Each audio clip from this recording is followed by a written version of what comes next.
इंसदाद दहशतगर्दी अदालत ने तहरीक-ए-इंसाफ के सदर और साबिक वज़ीर आला पंजाब परवेज़ इलाही का 2 रोज़ा जिस्मानी रिमांड मंजूर कर लिया।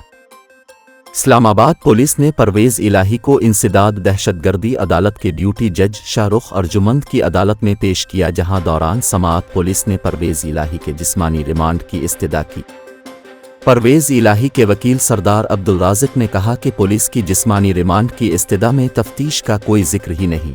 परवेज़ इलाही के खिलाफ पुलिस के पास कुछ तफ्तीश करने के लिए ही नहीं, अदालत को देखना होगा कि या वाकई उनसे तफ्तीश दरकार है भी या नहीं।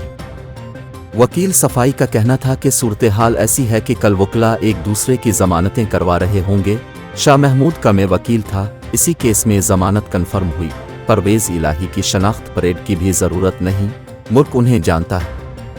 दौरान समाअत प्रोसिक्यूटर ने कहा कि Islamabad police deputy commissioner Lahore Punjab police को डिक्टेट नहीं कर रही।